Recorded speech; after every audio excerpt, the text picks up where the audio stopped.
live and direct from anywhere in the world. It's The Kelley Show with Dr. Kelley Mondesire.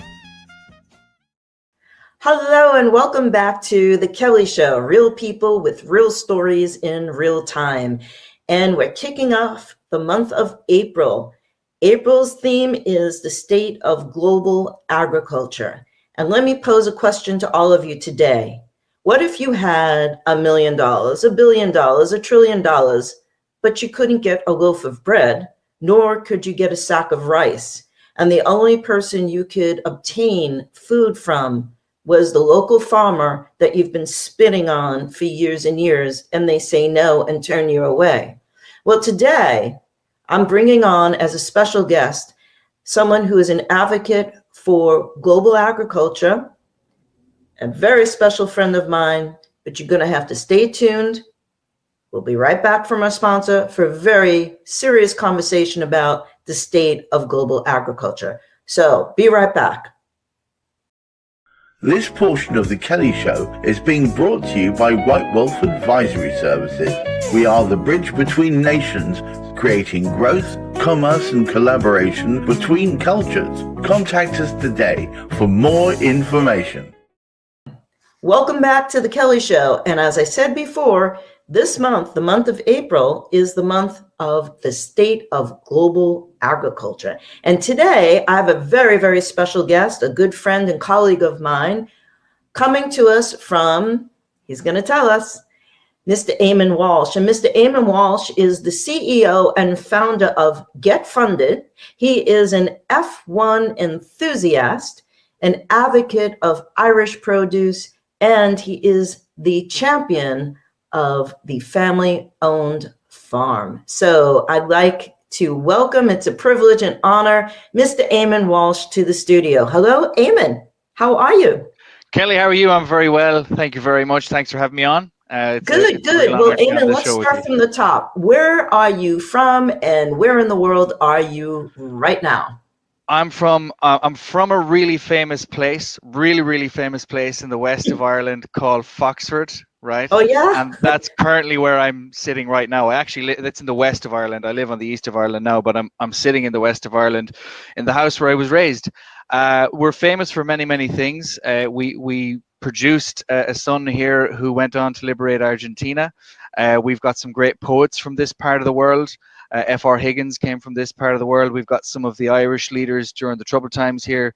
The Land League and that kind of thing came from this part of the world as well. So saints and scholars, warriors and heroes from this part of the world. And of course, many, many farmers. And of course you, but for our viewers who aren't familiar with the geography of Ireland, can you give us 1 or 2 points in the area that they might know or be a little bit more familiar with? Well, yeah, no, maybe 40 minutes drive away from here, we've got a very, very famous mountain called Crowpatrick, where St. Patrick, everyone knows of St. Patrick's Day, right? He spent his 40 days and 40 nights supposedly on this mountain, and there's a church. It's a really old volcanic mountain, actually. It hasn't erupted in many, many generations, but there's a church right on top of the mountain, built on top of the mountain. Another famous landmark for anyone that's into their fishing would be the River Moy, on which Foxford is actually on the banks of the River Moy.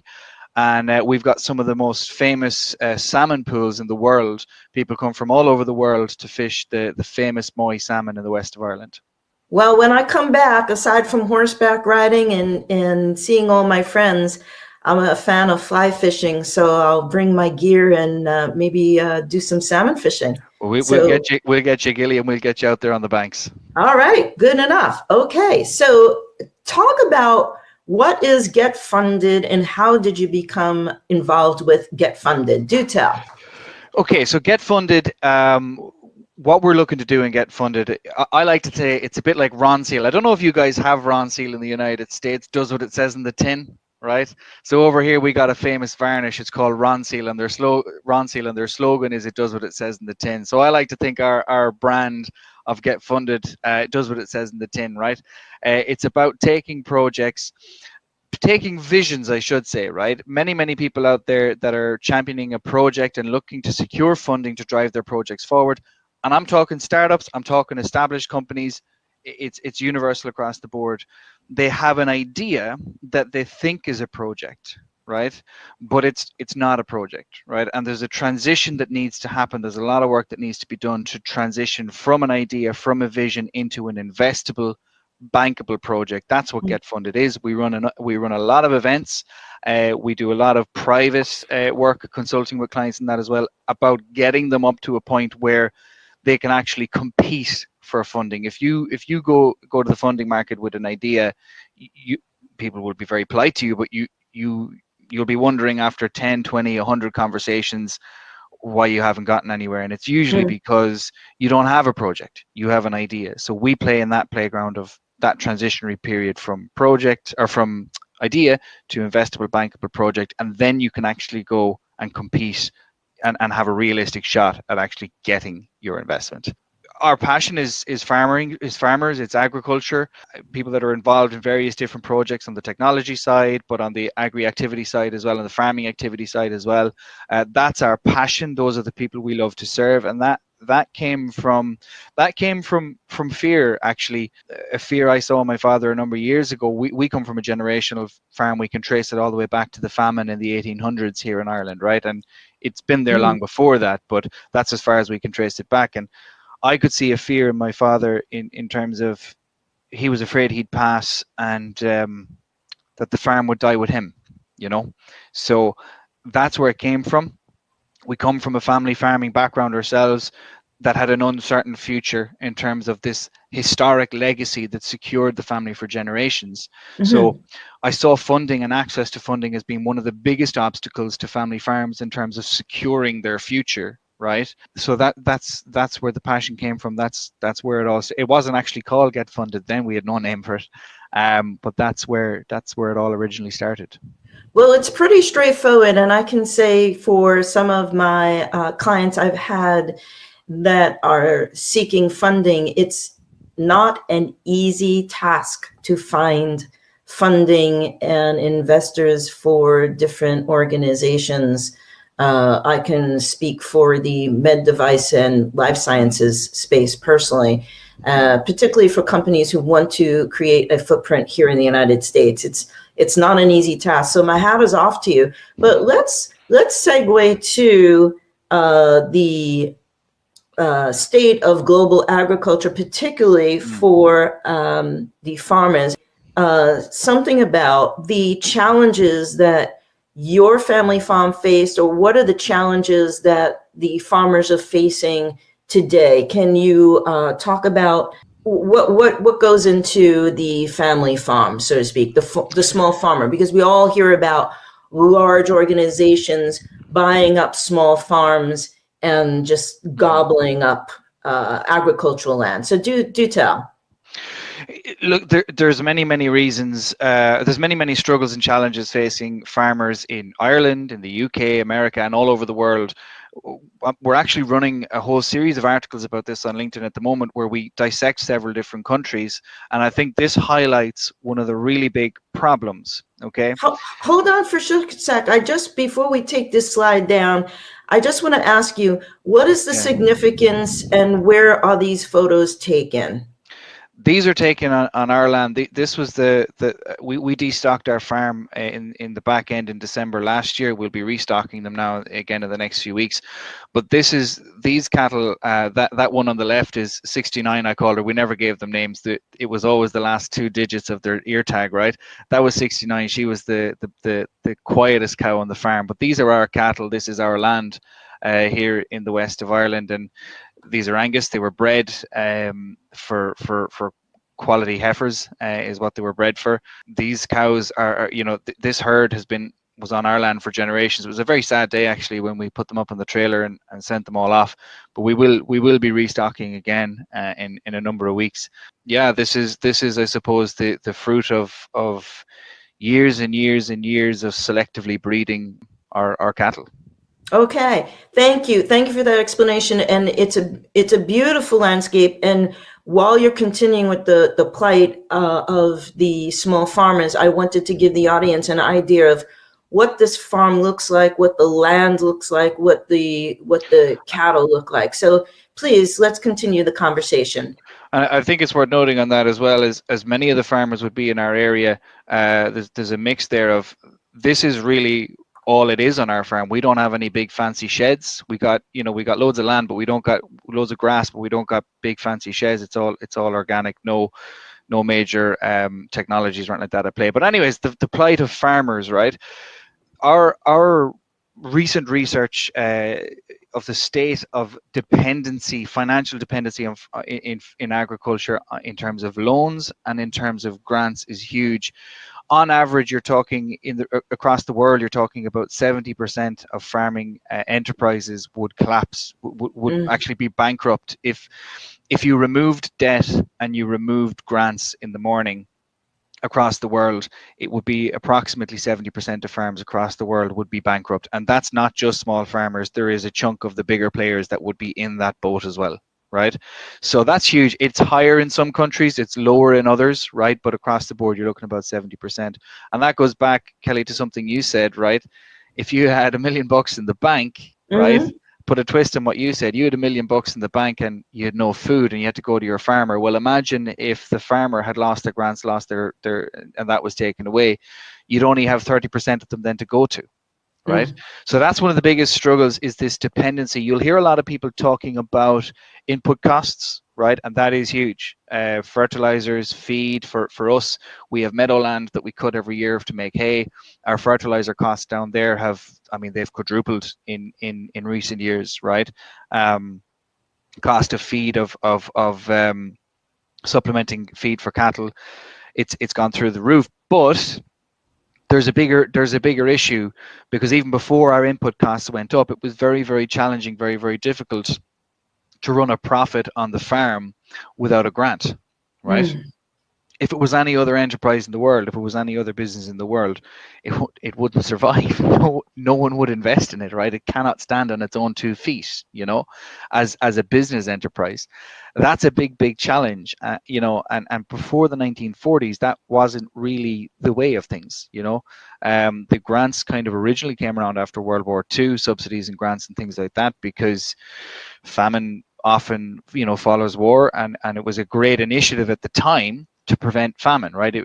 So I'm not knocking grants by any means, right? It was a great initiative at the time, but our society has become massively dependent on these grants to supply to supply our food, and that means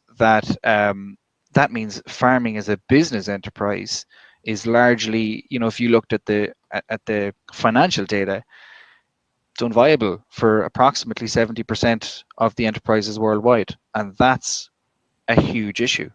That's scary. Yeah. That's really scary. Well, my next question to you is front and center, given the environmental changes globally, whether it's fires, floods, droughts, volcanoes, earthquakes,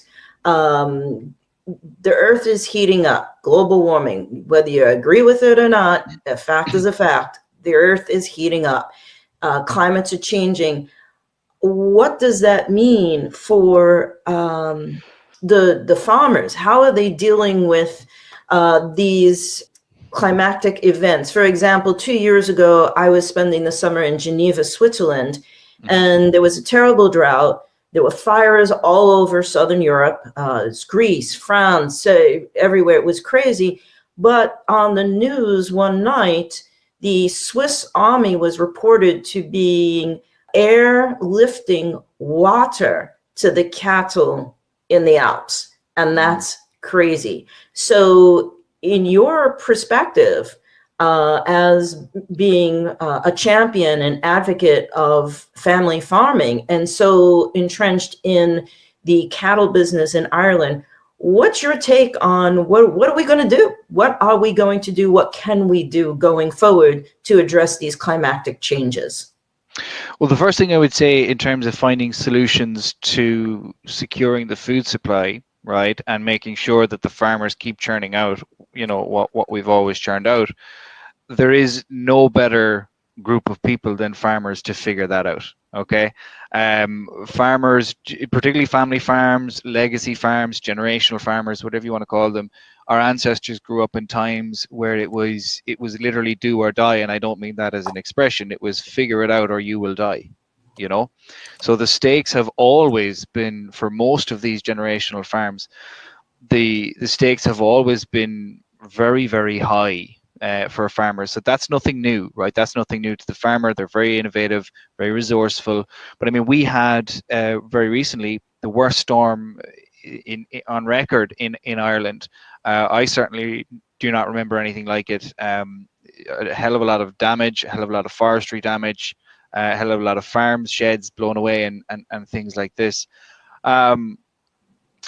My honest opinion on it, and it may not be a popular one, my honest opinion on it is you're going to have to let the farmers farm, right? You're going to have to, the farmers know their land, know it for generations. Yes, technology is brilliant in this capacity as well, in terms of different types of ways we have of analyzing soil and affecting, you know, yields and things like that, and supplementary feeds for animals and all kinds of things like that.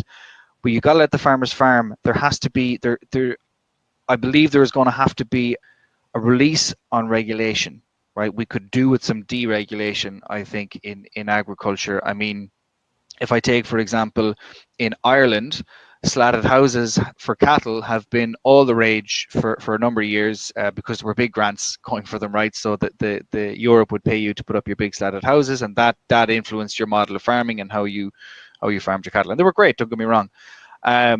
But now they're bringing in new regulations around, you know, organic grants, which require you to cover in your slats, right? So they keep moving the goalposts, and they keep trying to dictate to farmers how farmers should farm, right? And they're being the regulators and the guys that are writing all the legislation, the regs for this industry, they're being reactive, they're being responsive. They're never in front of things. They're never even on par with things. They're reacting to something that happened 2 years ago, and the environment has moved on, the world has moved on, and it's too late, right? So my 2 cents on that particular issue is, how do we overcome this? Is give the control back to the farmers to farm the land the way the farm needs to be land needs to be farmed. I have a provocative question for you, because we see shuttles going to the moon. Mars is in the sights and minds of many. If I were a Martian, I'd be running like hell. But anyway, where do you see the state of global agriculture? And this is a two-part question. Where do you see the state of global agriculture in 10 years and moving forward, if humans decide to colonize the moon as a landing pad to go to Mars or Jupiter or wherever else they want to go? How does that affect, do you think, the state of agriculture here on this planet? And are there technological conversations right now going on within the agricultural community as to how you're going to feed, or what methods of feeding a population if it's puddle jumping from Earth to Mars to Moon to Jupiter? It's an outlandish question, perhaps, but maybe not. Look, you could say it's an outlandish question, but you know, it's not been spoken about too widely in the agricultural sphere. But I mean, the general conversation of colonizing other planets is being had in various different circles, and I can assure you that food security is going to be paramount. It's going to be their first, second, third, fourth, and fifth concern: food and water. Right? Because you can send as many people as you want, you can build a rocket that goes as far as you want, right? If you can't feed the people on it, then and keep them hydrated, then you cannot do anything, right? So those conversations are being had. It's kind of scary to think about, right? It's kind of scary to think about, because the system for feeding the people on this planet is so fickle at times, right? You know, it's such a delicate system we have. You would have to, and if you look at it, you know, you would have to look at off-planet solutions, like I believe locals. If we were to colonize other planets, you'd have to look at, you know, local solutions on those planets where which is, you might read into that and say, well, that's why there has been such emphasis in hydroponics. Bear in mind, everyone thinks hydroponics is new. It's not. Hydroponics has been around for a hell of a long time. Right? I mean, longer than it's been. I don't have the exact date, but it's been around since ancient times. There are records of hydroponic facilities in ancient civilizations. Now, obviously, done in a very different way to how we do them today, but the theory and the logic and the practice of it has been around for an awful long time. So, now, don't get me wrong. I'm not suggesting that behind the scenes there's hands at work saying the only reason we're developing these hydroponic technologies is because of off-planet needs and things like that. It's for there are a number of applications for hydroponics, but that is going to be the biggest challenge is how do you feed them, and it's going to have to be, and I don't think a supply chain from this planet to another planet would stand up. Got it. Well, I've just thought of this while listening to you. What can the viewer do? How can they take action? There's so much food waste going on globally, yet there's so much food insecurity in local communities.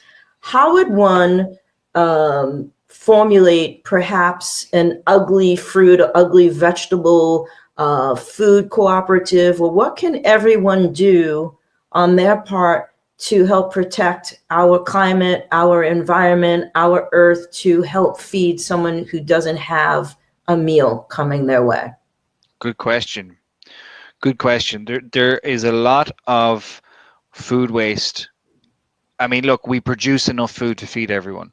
We actually produce a hell of a lot more than we need to feed everybody. Okay. I mean, there are oranges and things like oranges and lemons, right, that get rejected out of the supply chain in by certain retailers because you know the little green bit on the top. Yes. Because it's missing that. Oh.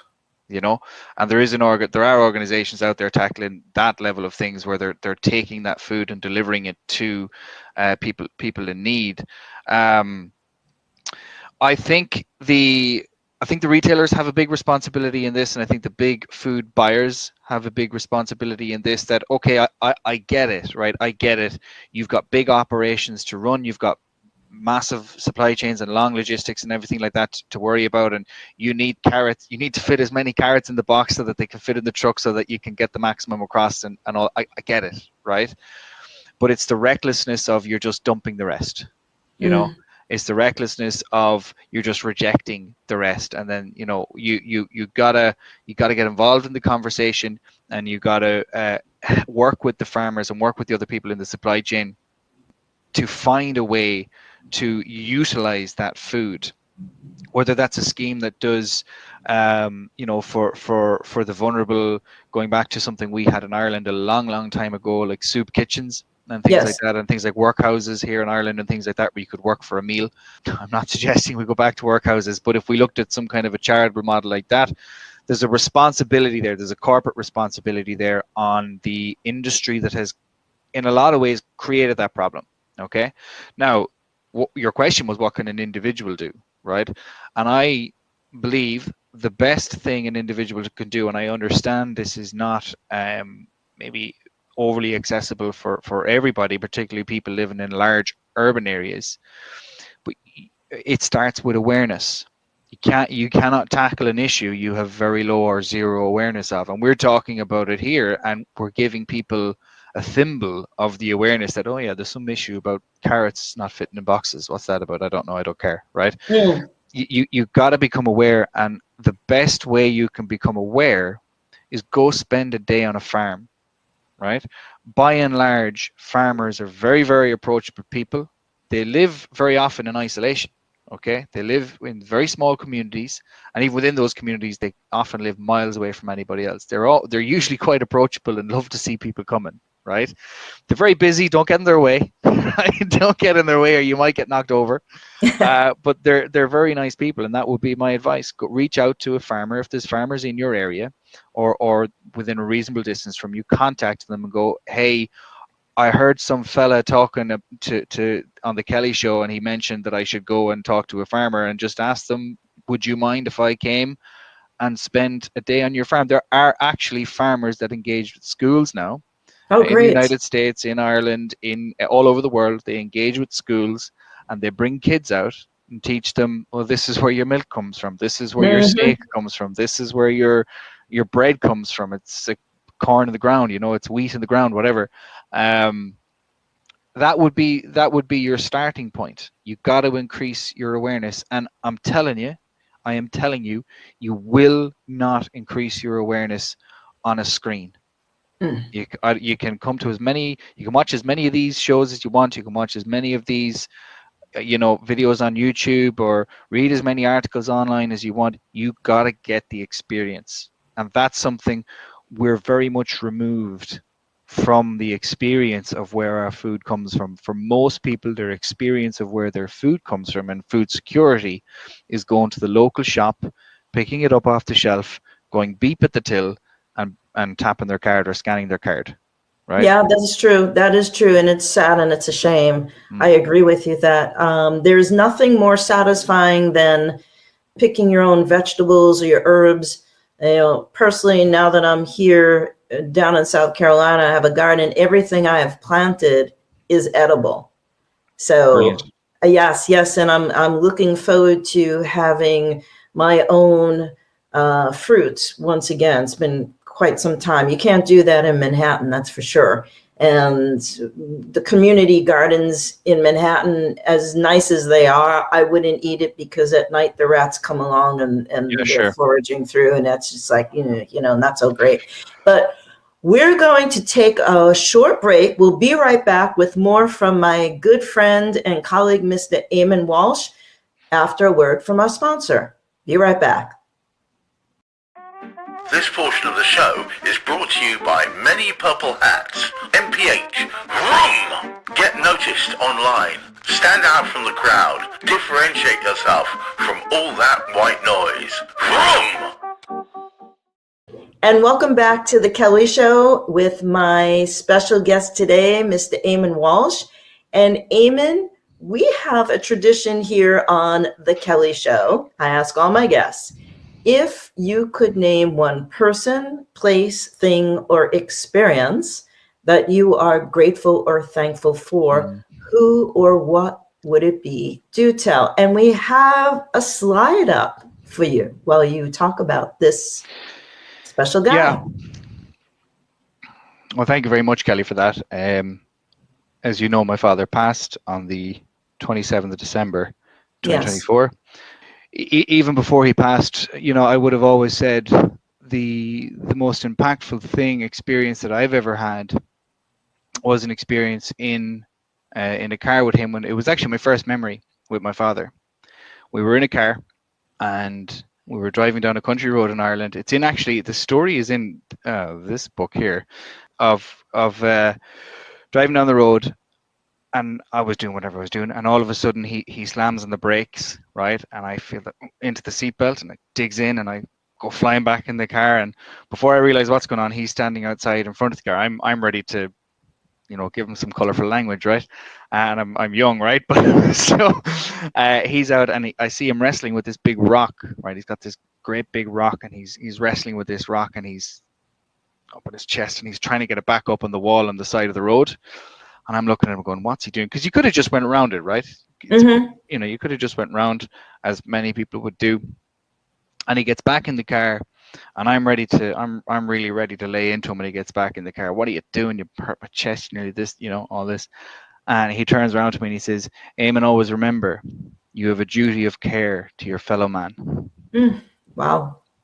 So that would be the most impactful place, thing, and person in my life. I could boil it back to that. It's actually our number one core value in Get Funded is duty of care.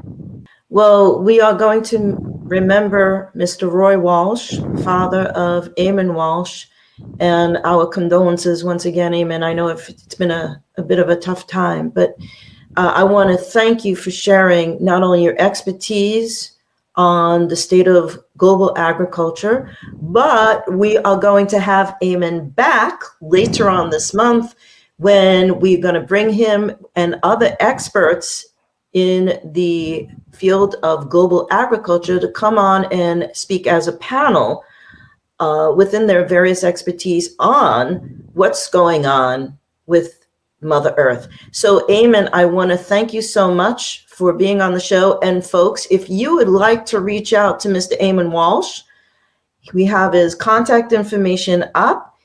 You can reach out to him as far as getting funded for your idea or project. He's the man you should reach out to. Speak out and speak up your comments, opinions on YouTube about this conversation. And also reach out to Eamonn if you have any questions concerning Angus beef, Irish heritage beef, small farming, or what you might be able to do in your own community, no matter where in the world you are. So Eamonn, I want to thank you once again, my friend. I'll see you soon.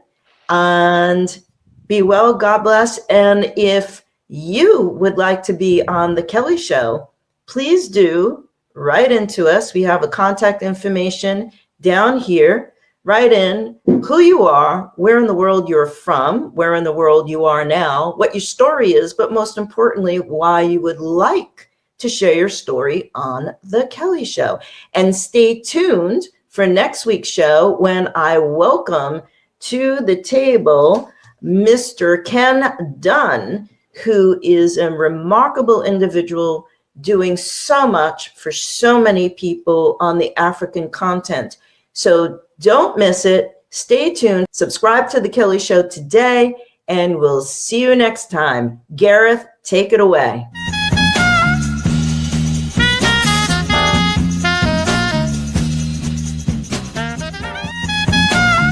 If you would like to be a guest on The Kelley Show, send us an email with your contact information, where in the world you are, and a brief description of the story you'd like to share today.